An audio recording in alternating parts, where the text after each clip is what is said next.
now. We the talk around town. Alex threw the ball to Smokey for a touchdown. It's fourth down and you don't really want no more. We've been winning from the door. You should check the scoreboard. Check the scoreboard.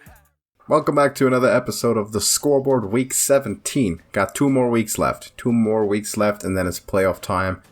And it's a critical moment. A lot of playoff spots on the line, and a lot of these games this week are going to be decisive in determining who's going to be putting themselves in a good spot to make the playoffs. First of all, Smokey, though, how are you doing? Oh man, I'm doing great. Falcons got a win, and we actually tied in our predictions last week. So I still have my 6-point lead, so I'm doing pretty well.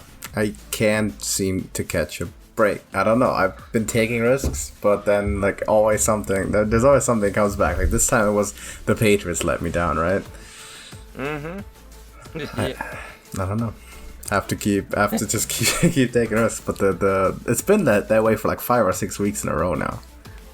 Yeah, it has, because I jumped out to that big lead over like 2 weeks or something like that, and then we've just been tying. We've been pretty much tied almost every week since then. I gotta hit on more of these bold predictions. I will give you credit on picking against your 49ers, picking the Titans there. That worked out for you. That almost didn't happen, but luckily we have the worst cornerbacks in the entire league, so it was possible. It was possible thanks to that, which we'll get to probably later on. But let's get into these games, because we got the first one right away. Big playoff implications. Eagles at Washington. Yeah, playoff implications for one team here, obviously, if they can squeeze into that wild card spot. But Washington, on the other hand, I don't know, man. I think it's pretty much done for them. I can't see them pulling anything off at this point. The Eagles do look good. It's almost like every other week the Eagles look good. And as long as Jalen Hurts is running, and if they can keep a running back healthy, I mean, Miles Sanders is out again, unfortunately. But I'm still going to take the favorite here and go with the Eagles on the road. So this is a big one for Philadelphia for sure. Right now, they are in the playoffs. If the season ends today, they have the 7th seed. That's the last wild card spot in the NFC, and there's some interesting dynamics there as well at play with the 3 teams that are fighting for those 2 spots, which is the Eagles, Saints, and the Niners. Did you know that in a 3-way tie, a head-to-head matchup does not count as a tiebreaker at all? Which in this case would mean, even though the 49ers beat the Eagles head-to-head, if the Saints, Eagles, and Niners end up on the same record, the Niners are out, because of some deep tiebreaker that doesn't make a whole lot of sense, logically speaking, because they beat the Eagles head-to-head. So for the Niners, it was crucial that the Dolphins win. Dolphins winning Monday night, that actually put the Niners to playoffs as of now. If the Saints win, they're out. So those are kind of the 3 teams on the bubble there fighting for a spot right now. The Saints on the outside looking in because they lost that game to Tua, and it didn't look particularly good either, but we'll get to that one. For this game, I have to take Philadelphia as well, though of course I'll be rooting for Washington. For one, because I don't want to see Jalen Hurts in the playoffs, because that would possibly justify them keeping him around for longer, but we'll see what happens with that next season.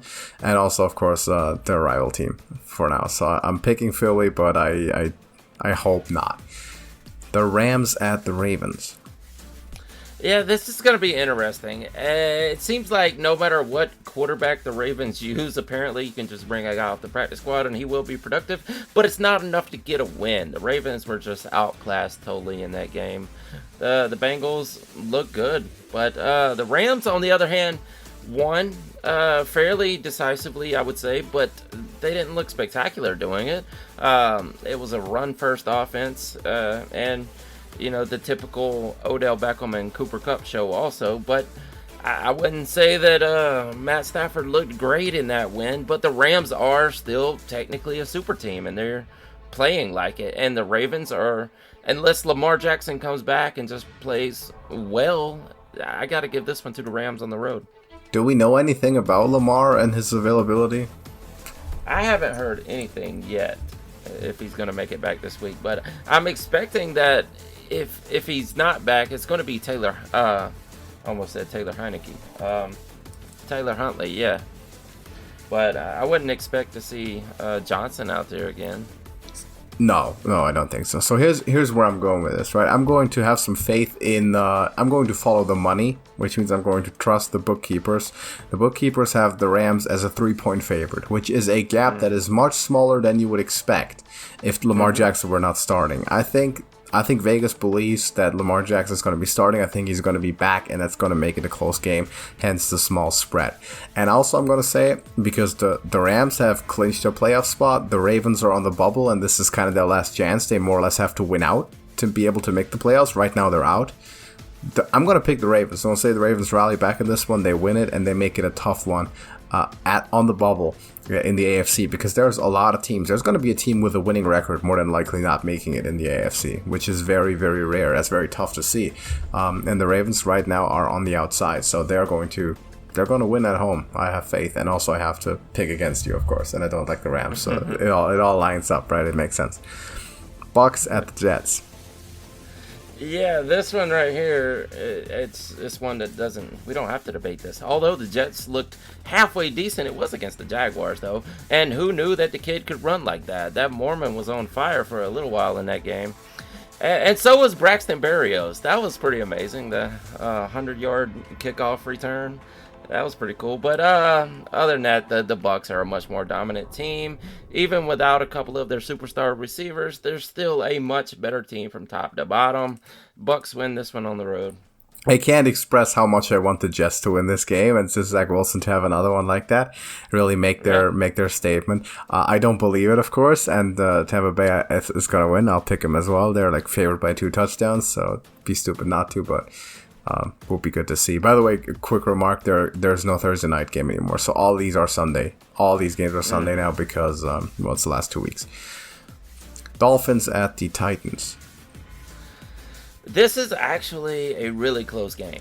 It's a toss-up to me. I mean, the Titans are coming off of a really good win. The Dolphins are coming off of a giant win streak, and which they capped off with Monday night. This is really tough. I'm having a hard time picking this. If the 49ers weren't so good, I think that it would sway me a little more. But the Titans got a win over a very good 49ers team. But the Dolphins, they pulled off a spectacular win too over the Saints, which no one gave them credit for dominating that defense like they did. I guess I'm going to call it a toss-up and go with the 3 points to the home team and go with the Titans. So, for one, the Dolphins started the season off 1-7, and I want to acknowledge that they have a positive record, and have, as of today, displaced the LA Chargers as a playoff team in the AFC. If the season ends, the Dolphins make it in, the Chargers do not. That's amazing. If there was a betting line for that, like after week 8 when they were 1-7, I think you'd have made you'd turn $1 into like 1,000, or 10,000 even. Because that's an insane run, and yeah, that's a 7-game winning streak. Like I've said many times, you got to show that they can be beat. So I'm gonna go with the Dolphins. I'll say Tua stays on fire. I think they keep barreling. Also, very important game for the AFC playoff picture, because the Colts and Titans are still fighting for that division title. Titans, of course, with a big win, so that helped. But the Colts are on their heels, and winning that division is going to be huge for playoff seeding purposes. So Titans will play for a win, but I'm going to say Dolphins. Show me you can stop, because no one's done it in a while, in months. So I'll take them. Jacksonville Jaguars at the New England Patriots. Well, much like the Bucs and Jets, this should not be a contest. I know the Pats are coming off of a couple horrible defeats. Like, they are not looking like the Pats we saw for 7-8 games straight in the middle of the season. They look like the beginning of the season all over again at the end of the season, which is not a good trend for them. But this should be a get-right game, because the Jags can't even beat the second worst team in the league, obviously. I'm going to go with the Pats on the road. At home, sorry. They better win, right? Because here's the deal. New England's not safe in the playoffs, because with that last loss, that was a very important win for Buffalo, because now they have the clear tiebreaker over New England. Buffalo right now is winning that division, and New England is going to have to sneak in on their record, more than likely. And of course, they are going to have to beat the Jaguars. If they don't, then bad times. But you would expect that they would. And yes, last week they didn't look very good, That's true. It was Josh Allen's show. It was Josh Allen being the best player on the field and stepping up big and showing why he's the MVP caliber player that he is, and he's going to have success in the playoffs, I believe, as well with Buffalo. So New England's going to have to be satisfied with maybe second spot. And the Dolphins are good, by the way. There's a very clear chance that 3 AFC East teams make the playoffs. Insane to think about. But yes, New England wins. Should be no contest. Raiders at the Colts. Well, speaking of another team who sucked at the beginning of the season and then went on a great win streak, the Colts look almost unbeatable right now. I'm sure this is the team that nobody wants to play in the playoffs right now, because the Colts, they look like, if you just take this small, not even small, if you take the last 8-9 games, besides one flaw in their game plan, the Colts look unbeatable. And the Raiders, yes, okay, so they pulled off a horrible win. Like, there was nothing special about them beating the Broncos like they did. I don't care what the analysts like to say about Derek Carr's durability, and he's so great, he can play through anything. The Colts are a much better team than the Raiders, and the Colts will win this one easily at home. I thought this for the longest time as well. And there's 2 reasons I'm going to actually pick the Raiders, as crazy as to believe. And this would put the Raiders in the playoff picture, by the way, but I'll take them. Number 1 reason is I have to disagree with you, and I knew you were going to pick the Colts. And number 2, I think it's going to be a closer game than we think without Carson Wentz. So I think this Colts offense, when we look at the success the Colts team has had during the season, it's been heavily correlated with the level that Carson Wentz been playing at. He wasn't good at the start. The team wasn't good at the start. He started firing up, and yet Jonathan Taylor is a big part. He's the featured player, the superstar of the offense. But Carson Wentz really excels in that system when he's playing at his best. He's helping the team a lot. I'm going to say they're going to stumble without him, and they're going to give up this game to the Raiders. So that's my upset pick of the week. I don't know. But, yeah. Who's gonna be starting anyway? Is it Jacoby Brissett still? I forget. No, Brissett is down in Miami. Right, he's with the Dolphins now. Sam Ehlinger. Oh, okay. I thought maybe they would give it to Jason Eason, but looks like they're going with the Texas guy. They're Sam both both promising players. But I mean, it's all going to be won and lost on Jonathan Taylor anyway. You know, it's not going to be a quarterback feat that wins this game. Yeah, that's the argument to pick the Colts. But I make the opposite argument. I want to say Carson Wentz is more important than we think for this team, and him being out, I'll take the Raiders. Chiefs at the Bengals. You know, I haven't actually circled any team yet for this game, because this is actually going to be closer. I mean, with the Bengals coming off of that dominant win, they should have some momentum behind them. And yes, the Chiefs are dominant also. The Chiefs are back to what the Chiefs used to be, or it seems so far. I mean, they're such an explosive offense. I mean, even without Travis Kelce, they can still win in that fashion. But the Bengals look like what the Bengals looked like at the beginning of the season, what we all thought Joe Burrow was going to be. He's looking like that. So this is actually a tough call for me, because it's actually in Cincinnati. And I think I'll just pick whoever you don't pick. Okay.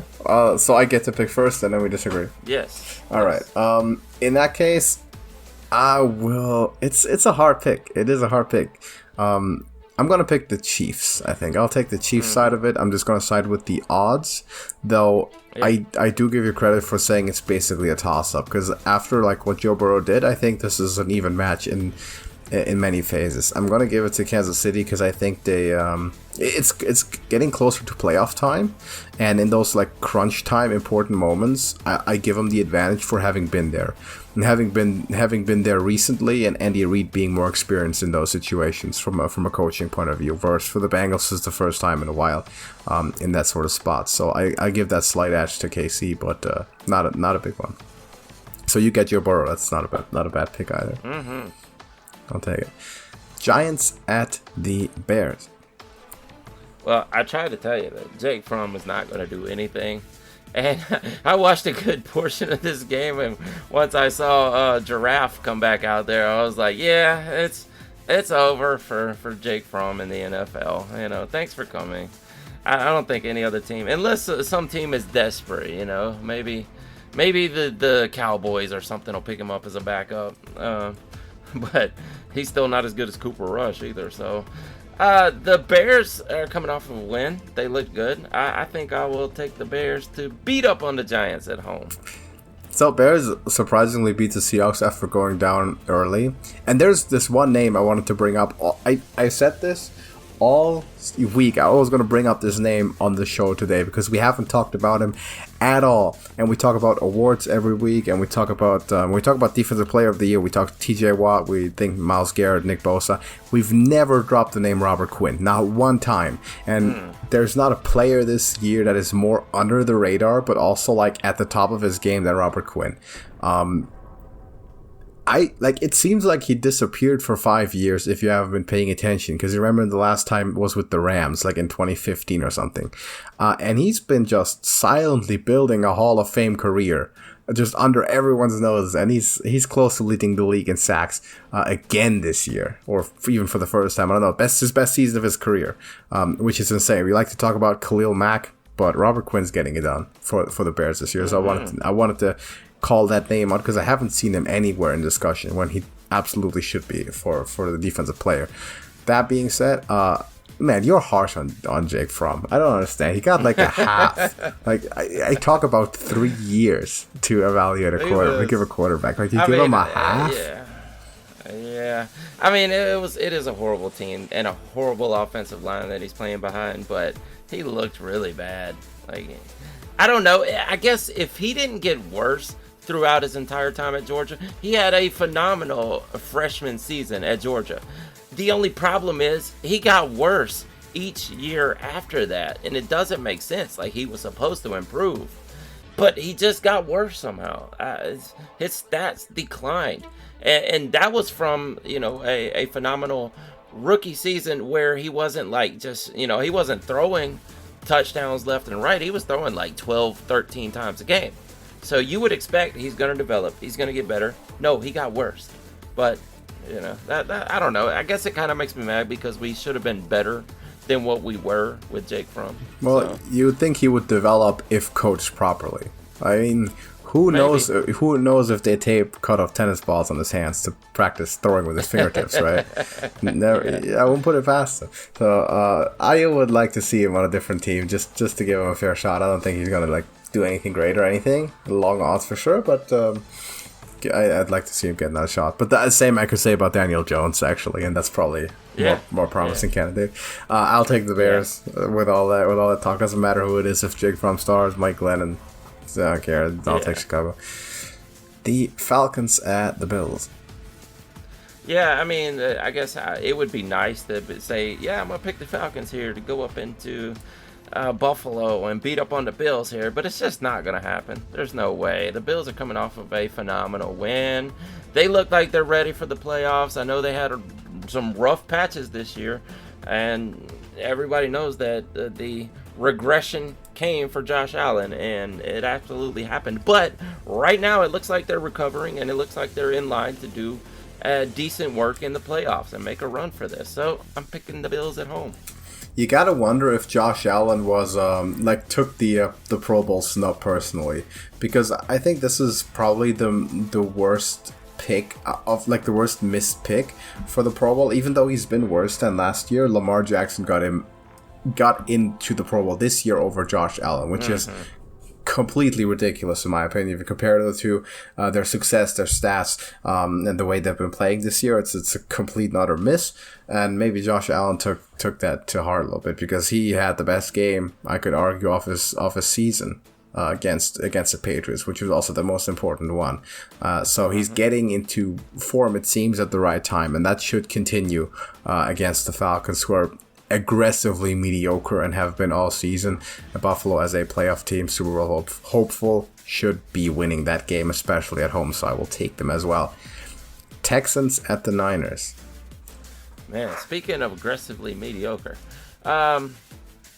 every time I get behind the Niners, they do that. Like, I keep changing them. Like, okay, I see what the Niners are doing. They're going to make a good run here. And then they just drop one unexplicably. I don't know, man. I guess they're better than the Texans, but if you watched both those games last week, you wouldn't think so. The Texans looked like they were a great football team. Made no sense whatsoever. And the 49ers, dropped one to their mates, the Titans there. I'm going to go back with the 49ers because they should win this one. And I'm hoping that Trey Lance is out there. I would like to see that come to fruition and just see what happens. I know you're probably wishing Garoppolo would be back, but I would like to see. At this point, I mean, I guess if you're still fighting for the playoffs, yeah, maybe Garoppolo. But if you think the season is done, then throw Lance out there and let's see what happens. But I'll take the 49ers. Well, season certainly isn't done right now. They are still in as of today. Two things to say about that. If ever Trey Lance, this is the best possible time, right? It's the Texans. It's a game you should win.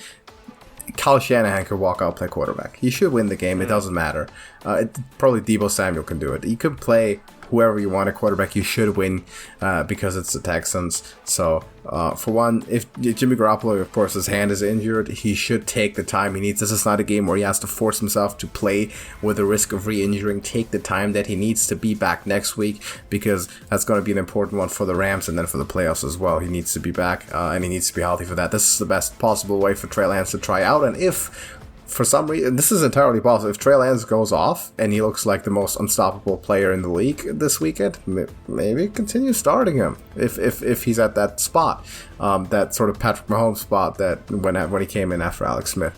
But that's speculation, of course. So this is the best possible situation given the circumstances of him being injured. And the other thing is, when I got up on Monday morning, I was waiting feverishly for the odds to be released by the bookmakers because I was going to dump all my money on the Niners, everything I had, because I had envisioned something along a -7, -8 for San Francisco. With the way they lost and then the Texans beat the Chargers, I really expected Vegas to overreact and overadjust and give the Niners incredibly good odds, like a touchdown favor or something. They didn't fall for it. They did not fall for the hype. The Niners are still favored by 13 points, 12.5 as I'm looking at it right now. I can't take him for that. If the Niners were like 7-8 point favorites, I would have probably put serious money on them.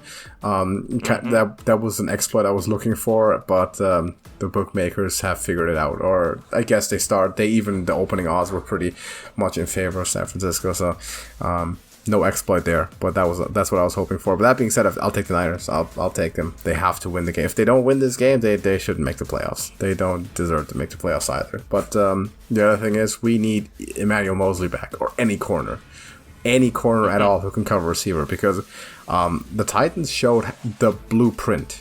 They laid it out how to beat the Niners, like reliably, 100%. If you have a superstar receiver, that guy is not gonna get stopped by anyone on that team. It's impossible. Brandon Cooks is almost a superstar. I would not count Brandon Cooks in the same caliber as A.J. Brown, but if you talk about guys No, definitely not. But yeah, you look at the playoffs. You're looking at the NFC playoff teams. You got the Bucs with all sorts of superstars. You got the Packers and you got the Rams. Those are all superstar. Or in the case of the Packers, one pretty good receiver, but even Devontae Adams won't be stopped by these corners. So we need a cornerback. But that remains to be seen. Other than that, no chance if that doesn't happen. But I will take the Niners in this one. Broncos at the Chargers. Yeah, speaking of Texans beating up on people, man. The Chargers look bad. Like, wow, that was so unexpected. It didn't make any sense. On the other hand, the Broncos got beat by the Raiders, which is laughable at this point. They should have won that game. It doesn't make sense either. But it was Drew Lock, and, Drew Lock's boom or bust, I guess. Sometimes he can do it, sometimes he can't. Chargers should look at this as a get-right game now.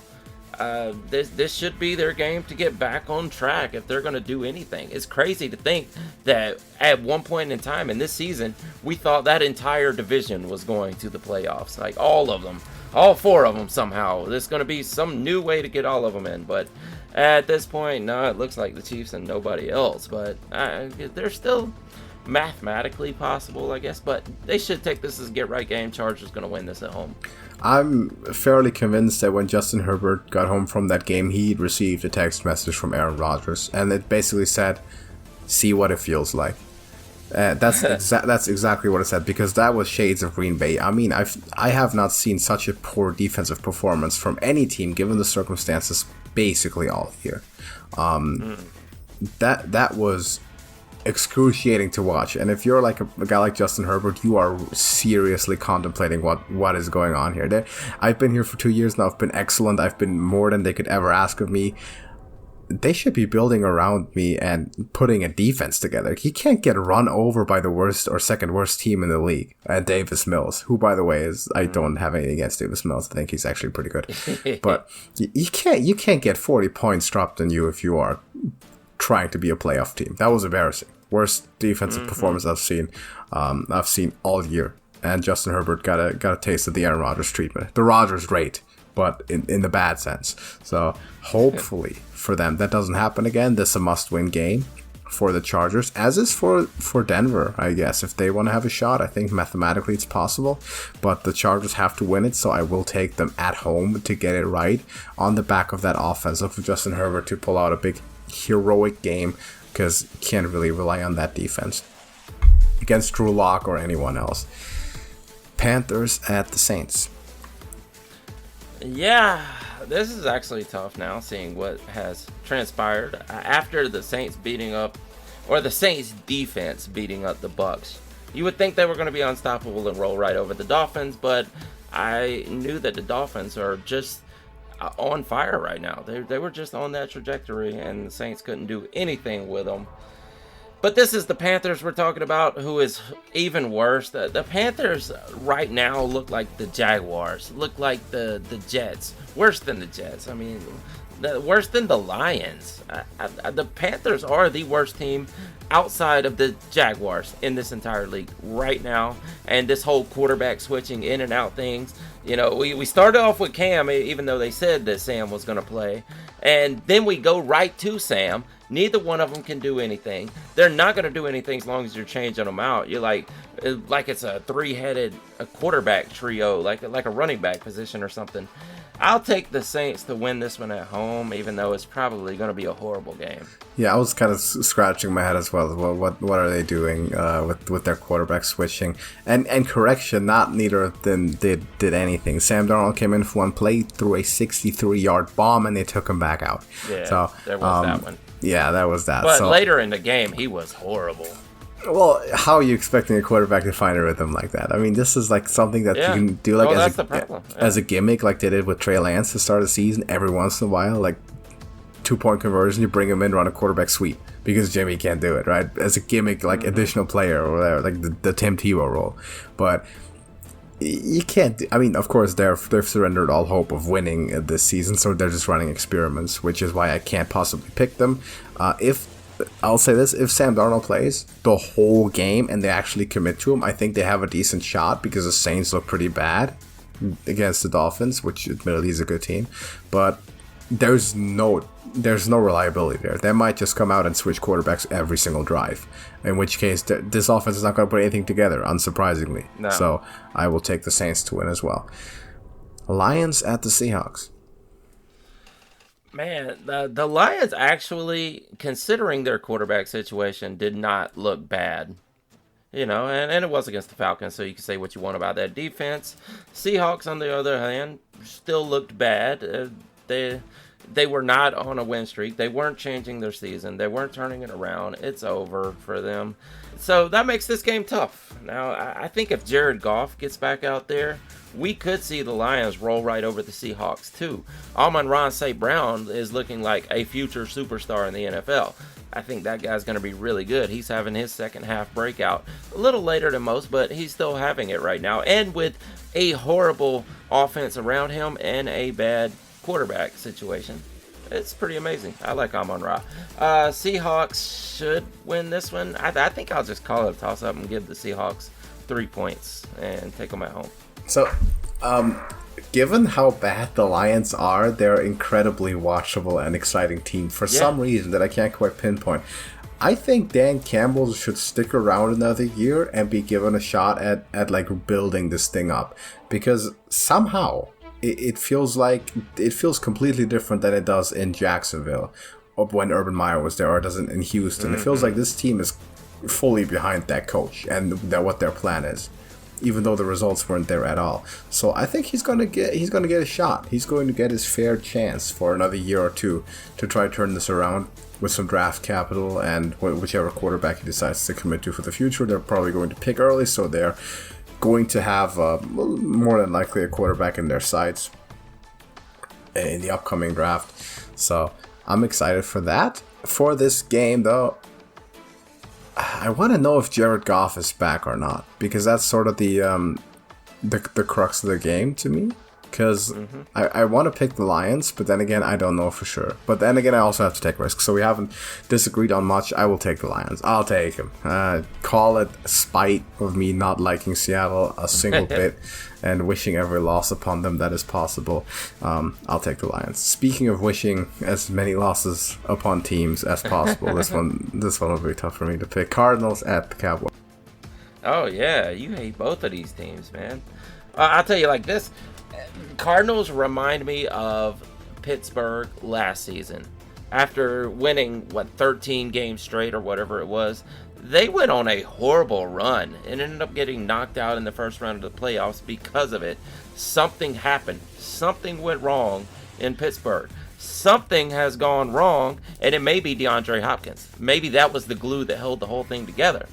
Their running back situation is not looking good. Chase Edmonds is serviceable, but he's not doing well with the offense because they can't get going. They can't get the momentum, and that usually doesn't bode well for your running backs, but the receiving core is what it is. Christian Kirk couldn't catch anything. I mean, I don't know what happened to these guys, but Cowboys just dominated. Like, that was one of the worst beatdowns ever. So I think the Cards are going to continue losing and the Cowboys will continue winning. I'll take the Cowboys at home. Well, the Cowboys kind of just dished out the karma, right, for Washington for bringing their own benches and like setting it up on the sideline and all that, which is just petty. And it seemed like something that Dallas would do. But this time, I guess they dispensed the justice to another team for doing it. And with Arizona, yeah, I think DeAndre Hopkins is a big reason for that. J.J. Watt also on the flip side of that, on the defense, getting hurt. So they've had some key players getting injured, and Kyler Murray hasn't been able to do it without them. And with this roster being weakened right now, they're definitely not hitting their high going into the playoffs, like you could say a team like the Colts or the Bills are right now. So even though their record is great and they've thanks to their first half of the season, they've all but clinched the playoffs in that spot already. They're not looking great now, and I will also take Dallas in this one. Though I will say this, for me, is very much the meteor game. And if this turns out to be a playoff game as well, which will likely be the NFC Championship, this will definitely be the meteor game once again for me. But I have to pick one. Vikings at the Packers. Yeah, this should be a shootout, to tell you the truth. This should be a really good game because we know that the Packers defense can't stop the passing game whatsoever. Everybody's going to pass on the Packers and everybody's going to score on the Packers. But the Packers have a potent offense and they are going to win out in the end. They're going to just score one more time than the other team in every game they're in. But if you're looking at fantasy implications, this is a good team to pick on this week, especially for DFS. Hoping that Dalvin gets back out there. This is going to be a great game, but the Packers will ultimately win in the end. I do agree with that because you never bet against Aaron Rodgers, and of course they have the playoffs clinched. But I think Aaron Rodgers is still going to go out and play his best for two reasons. One, it's a divisional game, and he likes to make his mark in the division. He's been very public about that, and also he's playing for MVP because Aaron Rodgers is the kind of player to care about being the MVP. And if nothing else, he's going to play to spite the media, right, and the press by being phenomenal every single week. So Aaron Rodgers is going to come out guns blazing, and he owns that division. He's going to own whatever division he goes to. Packers win. Browns at the Steelers. Yeah, both of these teams have really big problems. Now, Baker Mayfield, I don't know that he ends up on the Browns next year. He may end up a backup at this point. I watched a good chunk of this game, and I was thinking, Baker is out there trying to explain every bad play he makes. It looks like he just goes back to the sidelines. He's like, no, guys, no, that one wasn't my fault. That one was the ball, or that one was the uniform, or that one was the turf. Like, something's wrong here. Yeah, but the other hand, the Steelers are just as bad, if not worse. The Steelers, their defense is horrible, and it doesn't look like a Steelers defense. I know Tomlin is frustrated. Big Ben looks like he's not even into football anymore. So that makes it tough. I mean, I guess I'll just call this one a toss-up too and get 3 points to the Steelers. And the way Ben's been playing these past few games, I mean, Hall of Fame career, man, it's time to go. It's time to go. Because in terms of job qualifications, he should be working at McDonald's. Which is convenient because that's probably surrounding him with something that he loves more than football at this point. Yeah. He's got to be done after this season. And for Baker, I think the time might be running out on Baker. Yeah. He's a first overall pick, so he's going to be evaluated differently. And with the quality of quarterbacks that's been coming in, you count them. Like all the quarterbacks that came after him, and a lot of them have overtaken him. Tua, Herbert, Burrow. They all came after him. Kyler Murray. They've all overtaken him at this point already. Could argue Daniel Jones. So the Browns are falling further and further back in terms of quarterback quality, with Baker being what he is. And at this point, he's had enough years for us to be relatively confident in saying that this is what he is. He's an average quarterback. He's very mediocre. He's not going to be the one to carry a team. And if that's what you're looking for, and that's what you need in a division that seems to be on the up with the Bengals and Ravens poised to be strong for a long time, Browns might be digging for a quarterback. If not this offseason, then the year after. So two teams with uncertain futures. Remind me, who did you pick again? Steelers. All right, I'll take the Browns.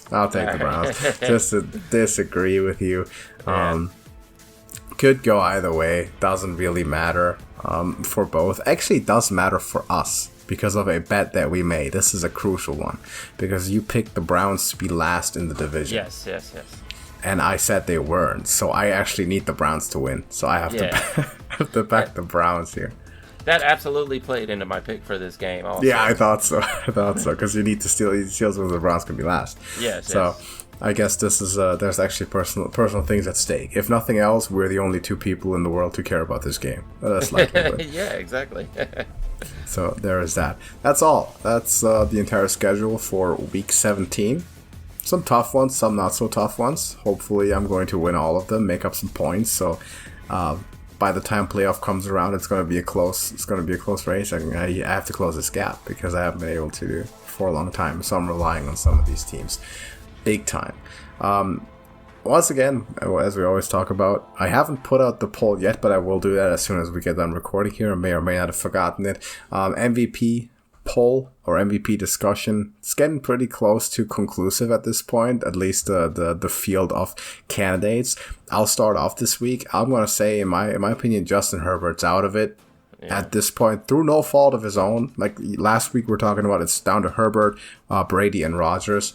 I think we can cross Herbert out of it now because he's gonna struggle to even make the playoffs. Not necessarily his fault, but his team's been so bad, let down too many times. And in that case, you very much see the difference between Justin Herbert and Aaron Rodgers, where Aaron Rodgers deals with that same stuff all the time, but he still wins because he's just that extra couple percent that no one else is. And Justin Herbert is phenomenal, like elite quarterback, Hall of Fame talent. He's going to win for a decade, but over a decade. But he's not quite there yet to win MVP in spite of a bad team. He has to win MVP by being on a good team. So I'm going to say he's out of that race. So it's realistically between Brady and Rodgers, and some people will still throw Jonathan Taylor in there, even though we know that's the quarterback award. So I'll take Aaron Rodgers realistically because he's just the better player. He's been playing better, especially given the circumstances. He's miles and miles ahead. I know it's a close race, and we can only repeat what we say every week basically, but that's what I'm going with, Aaron Rodgers. Yeah, I think there's no way around it at this point. And unless Rodgers has another dud like he had against the Saints, but we also saw that the Bucks, Tom Brady had a bad dud against the Saints. And one could actually argue that the Tom Brady loss to the Saints was worse than the Aaron Rodgers loss to the Saints. So if you want to hold them on an even playing field, I think the pendulum swings toward Aaron Rodgers. I think this is his to lose at this point. If he continues what he's doing right now for the rest of the season, he's winning. Now, I will say for Offensive Play of the Year, I'm actually leaning away from Taylor and toward Cooper Kupp at this point. Neither one of these guys had touchdowns this week, but, and I will give it that Jonathan Taylor did have about 100 yards rushing with no touchdowns, but nothing in the passing game, and Cooper Kupp still looks phenomenal. And I'm going to take Cooper Kupp for Offensive Player of the Year. Here's what I was thinking about just this morning is that more than likely there'll be a scenario where either one of those, either Cooper Kupp or Jonathan Taylor, does not get an award this season at all. Which is weird to think because both of them totally should get an award, right? But there's only one offensive player. They don't really qualify for anything else. They're not going to win MVP realistically. So one of them is going to be awardless. It's going to be a legendary, historic season without an award. But offensive player right now, I would probably flip a coin if I had to between the two. And then maybe it's going to be some quarterback to swoop in anyways, like Carson Wentz or something. I don't know, to come pick it up. Note on the MVP though, if we're going to talk about the even playing field and we're holding everyone to the standard of the Saints defense, then obviously Tua should be MVP, right? Because he ran the score up on the Saints. Like he played better against them than Rodgers and Brady combined. So clear MVP. If we had only the second half of the season, Tua would be the MVP. He would be the MVP, by the way, like unironically. Can't really give him comeback player. You can't give him to Joe Burrow either, so it's probably going to be Dak Prescott by default because he's the last remaining quarterback who qualifies. Defensive player, again, TJ Watt probably still it for me, though I want to throw Robert Quinn in there. And coach of the year, tough also. You could point a lot of fingers at the Dolphins now with that turnaround, but I'll still probably say Belichick. Yeah, Frank Reich possibly, yeah. Him or Belichick, I think. But it's a close one. We'll have more to talk about that. During the playoffs, we'll have some episodes that I guess we'll kind of split a little bit between, because it's not so many games. We'll like do picks and then we'll do like a secondary sort of off-topic thing. Do you quickly want to get into, like, as if we really are going to disagree about this much, but do you quickly want to get into the college football playoff schedule? Well, I mean, I think it's just dead set. I mean, I guess the closer game you would think is going to be Georgia-Michigan, but I mean, there's almost no doubt in the world. I don't think there's many bets in the entire universe that is putting Cincinnati to win that game. They got to be Alabama has to be a huge favorite as far as Vegas goes. I haven't looked at the lines or anything, but there's not much chance that Cincinnati wins, and I think this is going to come down to another Georgia-Alabama national championship game. I could not agree more with that, though I will say one thing. It would be hilarious if Michigan won the game, because you insured me, not just like stated it, you guaranteed that if Georgia and Alabama were to meet again in the national championship, they're going to shut out Bryce Steve Young in that rematch. They're going to hold them to, what, like, what do you say, 10 points or something? I would say 17, but let me clarify. Now, if this was all the work, if this was a setup, if everything went the way I said it probably did, then yes. But I also added the caveat that if Alabama wins this game again, I will come right on here and say, okay, Alabama was just the better team. Okay, I'll have to check our spreadsheet at exactly what number we settled on, but there was definitely something there. My question, of course, would be if Georgia doesn't even make it to the national championship, do I win the bet by default? If you can't stop Michigan... Yeah, I'll give you that. Yeah. Okay. Because I mean, if Georgia doesn't beat Michigan, then they were frauds the entire season.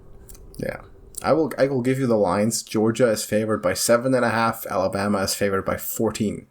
Wow. Both seem like small spreads. I would have thought 21 for Alabama. Yeah. I might take Bama. I will. You don't usually take a team minus 14, but I might take them. I might put some money on Alabama because I know what happens in college. I'm actually going to bet on that. I think there is a chance it could be a game. That just judging from the way that Alabama played during a lot of games this season. But if you look at the SEC championship game, Cincinnati has no chance against that. There is just no way possible they're going to come within 21 points of that team. But I'm not buying it. Not buying it. Yeah. Not when Wake Forest has a 15-point spread against Rutgers. There's no way Alabama should not be the most favored team, so I'm going to bet on that for sure. But we're probably going to be discussing those games again next week, and then when we go into the national championship. We'll see what happens. But you can leave us your predictions for college, for the NFL. As well, NFL are probably a bit more exciting. I guess the opinions are going to split on the NFL a bit more than those college playoff games. Let us know in the comments. And you can also vote for your MVP if the season ended today on my channel page. Once again, if you pick someone else other than Liz to tell me why in the world you would do that at this point in the season and who it's going to be. And drop us a like on the video. Thank you for watching. And fantasy-wise, anything important fantasy-wise that we look forward to? It's just championship week. It's just news today. I mean, you're either here or you're not. There's not much a game theory to talk about at this point. So you just need the news, and you need to know to put these guys into play. Which there is a lot of news considering COVID and such. So it's a good reason to tune in. Yeah. Remember, no Thursday night game, and check your lineup on time. I guess that's all you can really say. Yeah. I'm proud to announce that I rallied back from a 4-8 record to finishing the season 8-8 and 5th in the league. Nice. Still didn't make the playoffs, but I got bailed out by Joe Burrow on the end. He hit the upswing just right, and I have a 4-game winning streak with that. But I'm not going to be competing for any titles. But if you are, check out the Hurry Up offense just for the last bit of news that you have to know. The little bit of edge that you can get going into the final week. So good luck on that for everyone. And thank you for watching the Scoreboard. Drop us a like. We're going to see you in the next one. Doses.